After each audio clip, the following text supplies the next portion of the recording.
creates an opportunity to get to the basket. Kept that dribble alive nicely, change of pace, got him all the way to the rack. Yep, good. 2 halves, 7 in the first, 9 in the second so far. And he's given the Gators again a 4-point lead. Yeah, and when he's on top of his game like this, it makes Florida difficult to deal with. Oh, and Mintz tried the schoolyard play there, and lucky to get the ball back. And now he does get the ball back. He's been most of the offense for Kentucky today. Boston, again, a good first half. Quiet in the second until that one. Oh, that's a tough shot. Whew, I guess. He was off balance and fairly well defended. First points of the half, 13 for Brandon. Well, these are the kind of games that Kentucky has not had much success with, Brad. Tight games. Although recently in this 3-game winning streak, they did win a couple of close ones. Yep. Behind the back pass, ill-advised by Lewis. He'd like to have that one back. Mike White would like that he would have that one back. 7:53 remaining from Rupp Arena. Gators clinging to a 2-point lead over the Wildcats.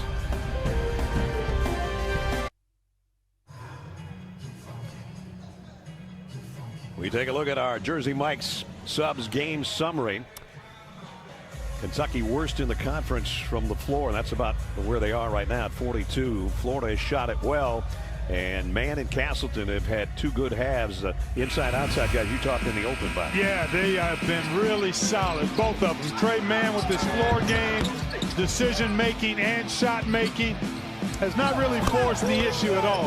Has been very much in rhythm and on point, as has Colin Castleton, taking advantage of his opportunities to score it inside. Had a couple of nice assists as well. So both of these guys for Florida have shown up and shown out a little bit so far. Castleton with 12.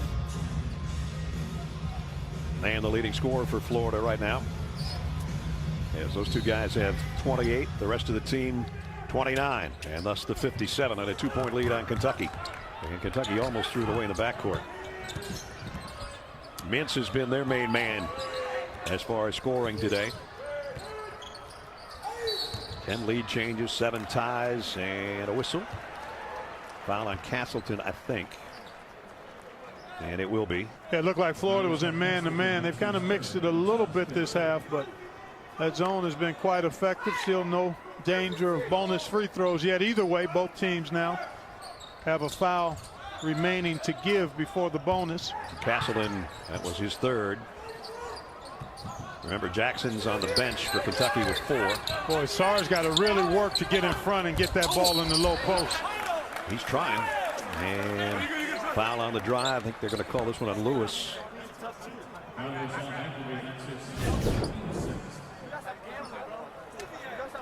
Nope, might have been on Appleby instead. They could have gotten anybody, I guess. Yeah, both of those guys reached in and raked him. It's going to be on Appleby officially. 2nd. That sends Toppin to the free throw line. He's 2 for 2 today from the stripe. And again, Kentucky, had they not been this successful at the free throw line, they wouldn't be in this game compared to the way Florida's shooting from the floor. But Kentucky keeps knocking them down from the free throw line. Well, that's always a key element, Brad. We've been doing games a long time. Taking care of the ball, turnovers, 3-point shooting, and free throws. Those are typically barometers of who's going to come out on top. 21 made free throws for Kentucky, and that has tied us again at 57.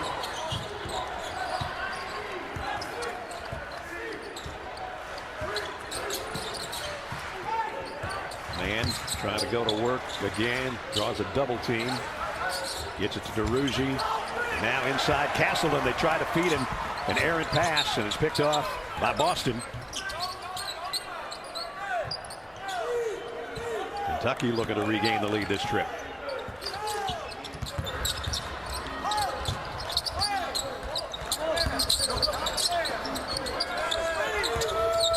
Hits on the outside, 10 on the shot clock. Toppin's drive, and he's bumped by DeRougie.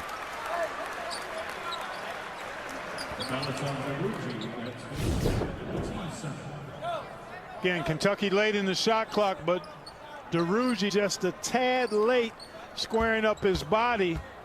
And actually Toppin fortunate to get that call. Yeah. That ball was cleanly deflected and Duruji was not in great position, but Toppin doing a nice job to actually draw that foul.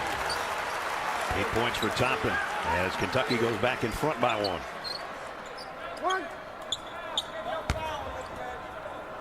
Toppin, a sophomore out of Brooklyn.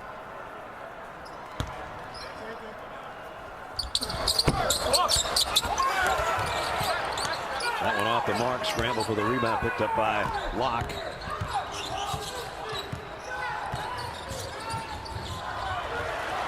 And again, Appleby had it stolen away, and on the other end, a foul on Duruji on the slam attempt by Toppin. And he goes down hard on the baseline. That's exactly the way you have to try to take it to the hole against a guy who can elevate like Duruji, and there was no foul there. Ooh. That was Casper committing that foul because he didn't touch him. No, he didn't. He actually jumped and stayed clear. He fouled himself on the landing, but nonetheless it goes against Duruji, and you're absolutely right, partner. There was nothing but air between the two of them. Yeah, I think it was the rim that sent Toppin to the floor. But from that angle, hard to see, but clearly a bonus. And a rarity. Kentucky's missed its last 2 free throws. And it's still feeling the effect of that landing.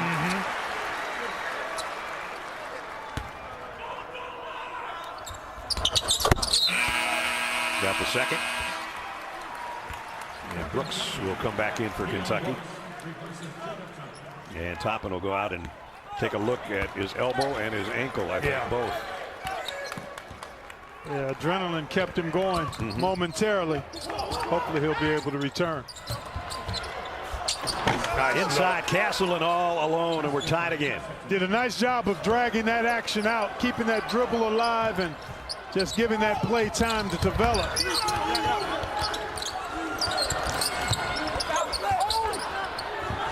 Brooks, and threw it away. I heard somebody trying to call a timeout, but you can't in that situation. Nope. That was midair. Yeah. See, watch him drag it, and there's the 2 going after him. No rotation on the backside by Kentucky, and Castleton gets a simple one.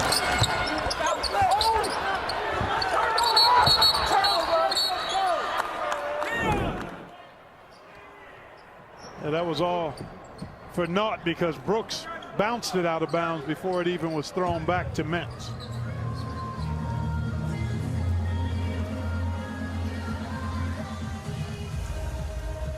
I think the officials might still be looking at this. They go to the scores table with 6 minutes remaining. Pretty important call as we're it may be down to crunch time. It's got to be probably something with the clock, Brad. They can't make a call on in terms of whether that ball was out of bounds or not. I think it may be looking at perhaps the clock. Yeah, that's what they're looking at to see if possession. See, he was out of bounds, and they just didn't stop the action soon enough. Brooks bounced the ball out of bounds. Yeah, and that's when the play should have stopped. Yeah. So we're going to add a couple seconds, 3 seconds, in fact. Move back to 6:06. And there you see it's out of bounds, as Clark was talking about. Hit the baseline before he ever attempted to keep it alive. So Florida ball. I said earlier I thought this pace favored Florida, and it's played out that way. Yeah. Kentucky has just not had the same efficiency offensively because of not being able to operate in the open court. Florida's been a little better operating in the half court, in part because Mann's been excellent and Castleton has been pretty good too. Man behind the back against Mintz and drew the foul. That was a pretty sweet move. That's the improved ball handling I talked about, Brad. Watch this. So he keeps it tight to the body. See how tight that ball is to the body? That's what we call rush hour handle. See, there's early morning handle. That's what you and I can do when nobody's around. We can dribble it all over the place. There's midday handle where there's a little traffic and you can navigate it. But rush hour handle is what we just saw right there. Missed the free throw, though. Second to give Florida the lead back. Got it.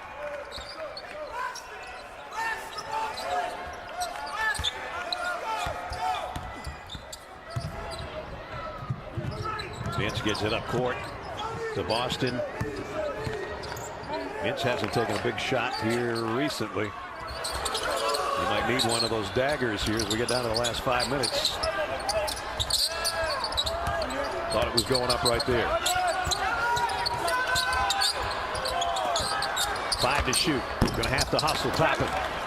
Short on a 3.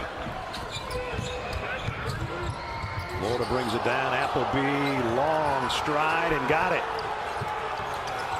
Kentucky fans looking for a walk. They don't get it. Gators by a triple. Askew will try to tie it. Air ball. Or maybe hit the front of the rim. And that's a quality shot in transition that you've got to be able to knock down.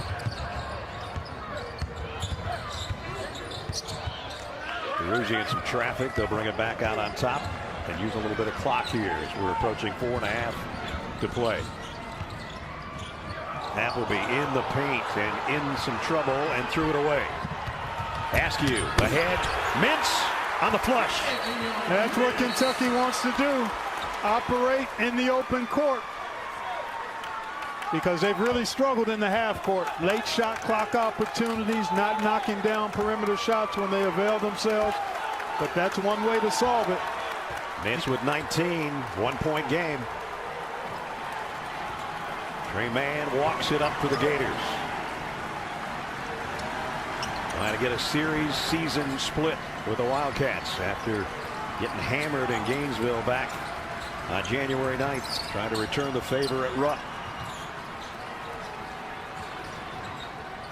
Man, quick dribble in some traffic. They threw another one away. Askew on the run out and the follow by Toppin. Couple of costly turnovers against the Gators, and Kentucky is back in front. And a timeout. 3:44 to go. Up and down the court we go. Lead changes. Costly turnovers. Askew with a miss. Toppin did not.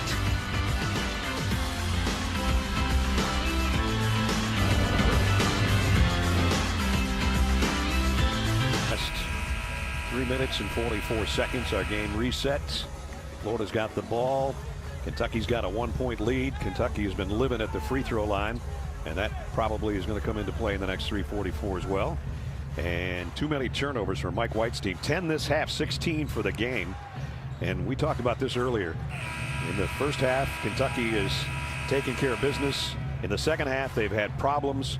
They have led in the second half in 9 of their 13 losses. And now the question is, can they hold on to a 1-point lead here? Exactly. I mean, those are the raw numbers and the facts. In the win streak, Kentucky has won a couple of close games. So let's see if they can continue to build on how they've closed out games recently. Boy, that's a wide open look for a good shooter. And he knocked it down. And that's a breakdown defensively. Kentucky had a double team that left Appleby open for that triple. And it's Florida by 2. The last thing you want to give up is just a walking into an open three-pointer. I mean, that's just a breakdown. Toppin off the mark. Mann with a rebound. 3 minutes to go. Gators by a couple. Trey Mann, who had a sensational game in the win over Auburn earlier this week when he had a career-high 13 rebounds to go with his 19 points, and he's put together another nice outing here today. Yeah, you know, he struggled in the first meeting, as did Castleton, and both guys have certainly redeemed themselves today, and you figured they would be focused and anxious to do so, and they put together nice performances.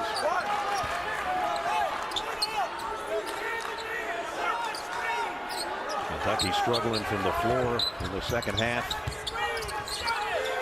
Again, let's see if they get to the free throw line anymore. That's where they've been making their hay. Mitch misses a three, kept alive by number 3, Boston, and then off him by Appleby. What a play by Appleby. Mintz gets a good look, but that young fella's had quite a game too. Appleby leading the team in assists.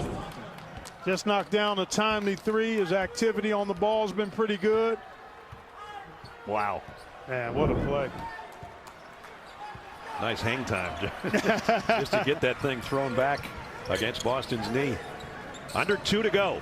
Florida by 2. Appleby, great pass to Castleton.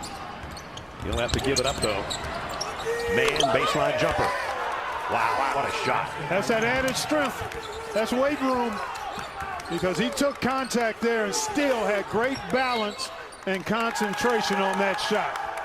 4-point lead again. John Calipari is going to call a timeout with 1:38 to go. Gators trying to win on the road at Rupp. Make a shot. 1:38 remaining. And Florida by 4. What's Kentucky do now, Clark? Well, they've had a couple of good looks. You've got to knock down shots. You know, they've been tentative because of the zone, a little bit of the mixing defenses, but when you have good looks, you've got to shoot them with confidence and not hesitate. Mintz got a look on the last possession, didn't go. Boston was in position for the offensive rebound. Just wasn't able to squeeze it. Now you got to execute it. You've got to hit it quick. You can't wait around trying to get a great shot. Get a good shot. Be sharp with your cuts and your passes and get right into your action and attack.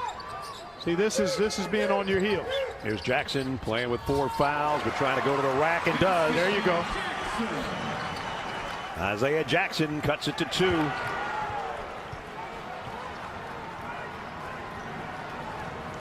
Florida now has to be careful with the ball. That's the one thing that's been a problem for him in the second half. Scoring hasn't been. Turnovers have been an issue. Castleton, kick out. Appleby gave up a 3. The drive had it blocked inside by Sarr. Good look. Mintz for 3 and the lead. Nope. Kept alive though. Kentucky will get a second chance. Now you try to get it inside. Typically you look for 2 for 1, but a lot of times in college teams don't do that. And it doesn't look like Kentucky's going to do it either. I thought Mintz was going to take another 3, but he doesn't. And we get another timeout. 37.3. 2-point game in Lexington.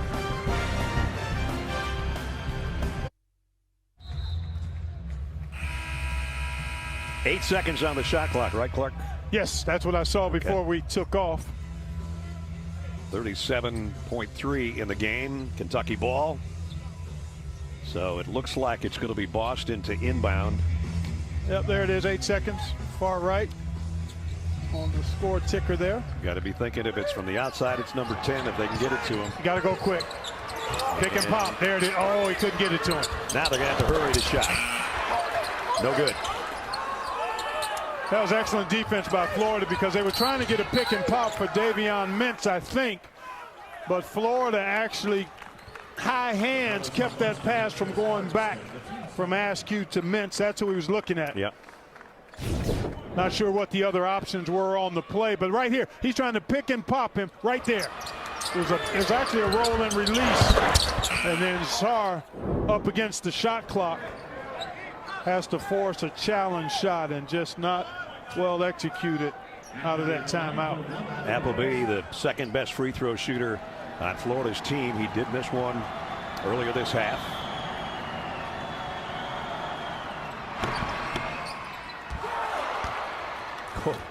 And that one almost came back out. This could match the biggest lead of the game and the half for the Gators if he hits the second.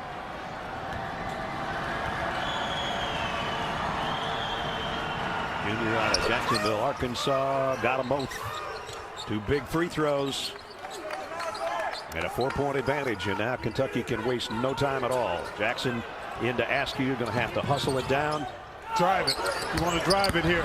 You want to try to get something going to the basket. And tried to get it over to Mintz and was knocked out by Appleby with a quick hand. See, that's a mistake. You don't need a three here. You need a quick score. So looking for the three, wasting time to look for the three is not ideal. You need to go to the hole. The defense doesn't want to foul. You see if you can get something going to the basket, maybe draw a foul and stop the clock. But settling for a three, if you don't get it, ball game. You really got to hurry now. There you go. Tripped by Appleby. That's why you drive it. You put pressure on the defense perhaps to commit a foul. But they killed 15, almost 15 seconds there, Brad. I think it was at 23 when they got it. This is what they should have been doing from the start. Askew tried to penetrate baseline, to pitch for a three. As good a three-point shooter as Mintz is, he is not the greatest free throw shooter in the world. Although today's 3 for 3. Looking for his 20th point.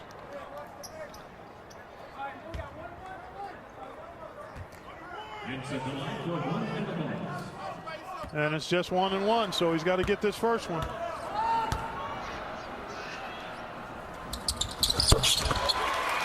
And he does. That's 20. It matches career high right here with this free throw, and more importantly, make it a 2-point game. Already a one-possession game with 10 seconds to go. And it gives you a chance to set your defense and be able to foul quickly if you don't force a mistake. Got them both. Good job by Davion Mintz. So now you want to put pressure on. No breakdown. If you don't come up with a steal or a turnover, you've got to foul immediately. Florida, a pretty good free throw shooting team in conference play as well, 74%. But I would think DeRougie is perhaps, if you can. Yeah. He's 60% in conference games. 52 overall. Yeah, so he'd be your guy. Won't touch it. And that guy is not the one you want at the free throw line. Three-man. But sometimes you don't have a choice when you've got to get it done quickly as far as the foul goes. And Mann is 3 out of 4 from the stripe today. 1-1 coming up. Trey with 19 points. Same as he had in the win over Auburn earlier this week. So if he makes them both, even if he makes one, you've got to attack quickly. If he makes one, then you've got to attack, driving, trying to kick for a three or take a quick layup. But you've got to do it immediately.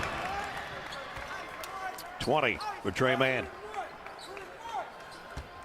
Obviously, if he makes this one, it's a two-possession game. You've just got to drive it as fast as you can and get something quick and try to play the foul game again.